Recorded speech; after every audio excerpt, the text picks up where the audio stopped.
अगर ये 1,36,000 करोड़ रुपए हमें मिल गए होते तो हम 42,500 छात्रों को 5 साल के लिए स्कॉलरशिप दे सकते थे। 68 लाख किसानों का 2 लाख तक का ऋण माफ हो गया होता अगर केंद्र सरकार ने हमें यह पैसा दे दिया होता। चुनाव का मौसम है और जुमले की बारिश करने वाले मैदान में उतर चुके हैं। असलियत यह है कि आपकी सरकार ने आंगनबाड़ी में बच्चों का बजट आधा किया था, आपकी सरकार ने बुजुर्ग पेंशन को कम किया था। उल्टे हम अब सर्वजन पेंशन देने जा रहे हैं। पहली बार हिंदुस्तान के किसी राज्य में, चाहे वो सरना धर्म कोड हो, आपसे सवाल पूछा जाएगा आपकी मंशा क्या है, आप क्यों आदिवासियों के संस्कृति पर, उन पर, उनके हक पर, उनकी जमीन पर, उनके जंगल पर, उनके जल पर कब्जा करके अपने पूंजीपति मित्रों को देने की फिराक में रहते हैं।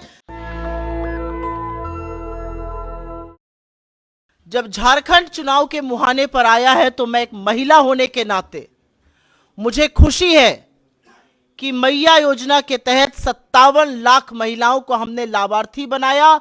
उनको 1100 रुपए देते थे, हमारी कैबिनेट ने ऑलरेडी डिसीजन ले लिया है, हम उनको 2500 रुपए देंगे सरकार बनते ही। जब झारखंड चुनाव के मुहाने पर आया तो मुझे यह बताते हुए खुशी है कि झारखंड के 42 लाख लोगों को 200 यूनिट मुफ्त बिजली का और जो बकाया बिल माफ हुआ है उसका लाभ पहुंचा है।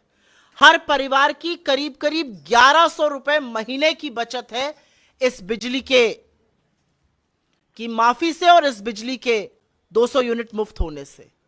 मुझे यह बताते हुए खुशी है और गर्व है कि अपने अन्नदाताओं का पूरा सम्मान हमारी सरकार ने यहां पर किया है और 4.5 लाख किसानों की ऋण माफी की है।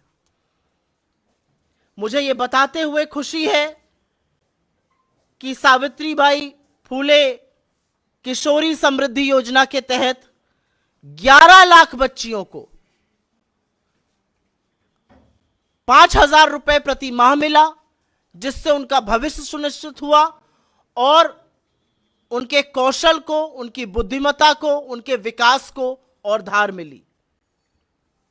मुझे यह कहते हुए खुशी है कि 26 लाख से ज्यादा लोग अबुआ आवास योजना में लाभार्थी बने और हमने कोई बिना भेदभाव किए, बिना नफरत फैलाए, प्यार से, मोहब्बत से जो हमारा नारा है, लोगों को घर दिए जब केंद्र सरकार ने अपने पांव पीछे और हाथ पीछे घसीट लिया।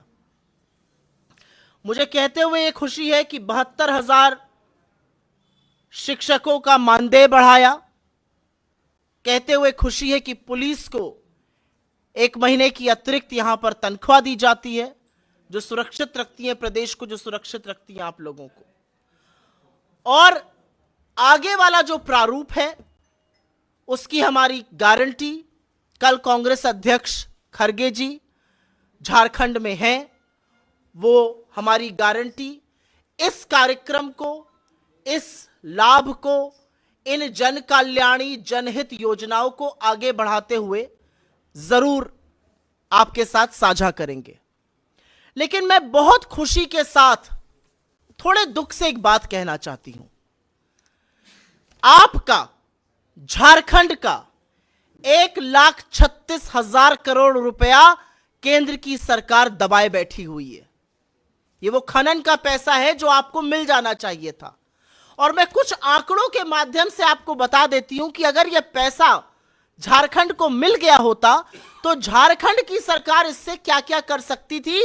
यह पैसा तो हम लेकर रहेंगे और यह सारी चीजें हम करके रहेंगे, लेकिन 1,36,000 करोड़ अगर हमारा बकाया ना होता केंद्र सरकार के पास और केंद्र सरकार को यह पैसा हमें मिल गया होता केंद्र सरकार से, और आज मोदी जी आए हैं तो हमारा तो एक ही नारा है, मोदी जी आए हैं तो देकर भी जाइए, हमारा बकाया ही देते जाइए, कुछ और ना दीजिए।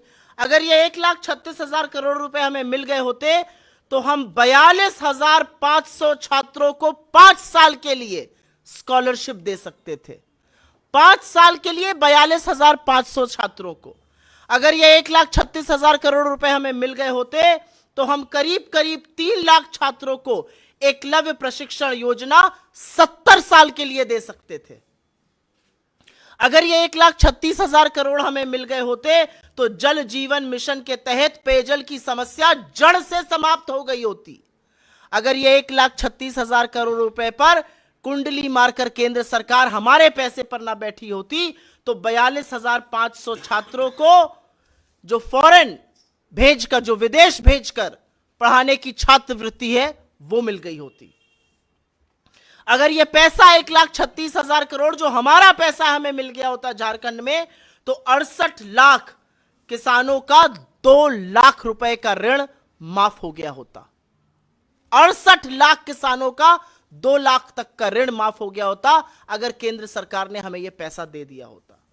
अगर यह पैसा हमें दे दिया होता तो 68 लाख अबुआ आवास बन जाते, लेकिन यह पैसा हमें नहीं दिया गया और उसके बावजूद भी हमने जनहित और जन कल्याणी योजनाओं में कोई कमी नहीं आने दी। आपके साथ ये आंकड़े इसलिए साझा किए क्योंकि चुनाव का मौसम है और जुमले की बारिश करने वाले मैदान में उतर चुके हैं और बड़ी बड़ी बातें कर रहे हैं। तो उनसे ये सवाल पूछना है कि प्रभु सब कुछ तो ठीक है, 1,36,000 करोड़ हमारे कब दीजिएगा? दे दीजिएगा तो हमारे बच्चों का, हमारे युवाओं का, हमारे वृद्धों का, हमारे गरीबों का भला हो जाएगा।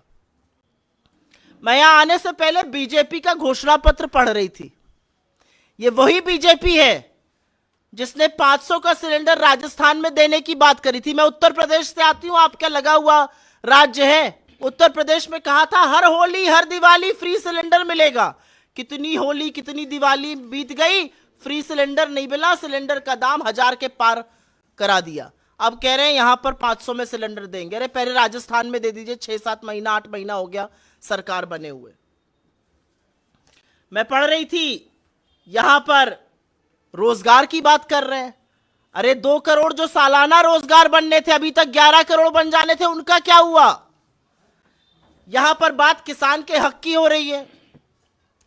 एमएसपी की कानूनी गारंटी पर 750 किसानों की शहादत पर चुप रहने वाले, कानून ना बनाने वाले यहां पर किसानों की बात कर रहे हैं। किस मुंह से आके झारखंड में आप बात करते हैं?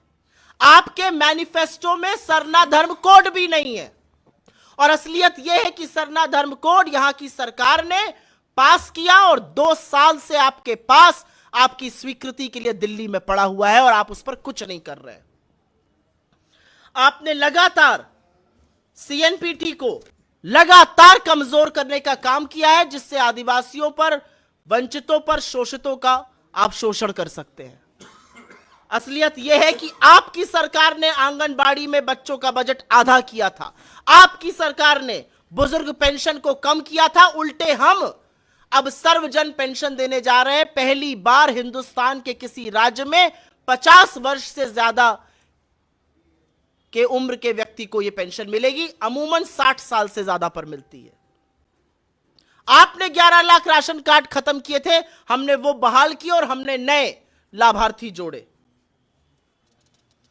बातें बहुत है करने को, लेकिन यह सच है कि चाहे वो सरना धर्म कोड हो, आपसे सवाल पूछा जाएगा आपकी मंशा क्या है? आप क्यों आदिवासियों के संस्कृति पर, उन पर, उनके हक पर, उनकी जमीन पर, उनके जंगल पर, उनके जल पर कब्जा करके अपने पूंजीपति मित्रों को देने की फिराक में रहते हैं? सब लोग देख रहे हैं कि छत्तीसगढ़ में सरकार बनते ही कैसे वहां पर लाखों पेड़ काटकर आप अपने पूंजीपति मित्रों को देने का प्रयास कर रहे हैं। कि ओबीसी का जो आरक्षण था वो 14% था, हमने बढ़ा के 27% किया और केंद्र सरकार इस पर तैयार नहीं हो रही है। हमारी इन चीजों को स्वीकृति क्यों नहीं मिल रही है, यह सवाल हम जरूर पूछना चाहते हैं। आखिर में वो क्या चाहते हैं झारखंड की जनता के लिए? वो क्या चाहते हैं झारखंड के गरीबों के लिए, यहां के आदिवासियों के लिए, यहां के मध्यम वर्ग के लिए, यहां की महिलाओं के लिए और यहां के युवाओं के लिए? नेशनल दस्तक की आपसे गुजारिश है कि अगर इसको बचाना चाहते हैं तो नेशनल दस्तक को सब्सक्राइब करने के लिए रेड कलर के सब्सक्राइब बटन को दबाएं, फिर बेल आइकन की घंटी दबाएं। नेशनल दस्तक को बचाने के लिए बहुत जरूरी है कि हर खबर को शेयर करें, लाइक करें, कमेंट जरूर करें।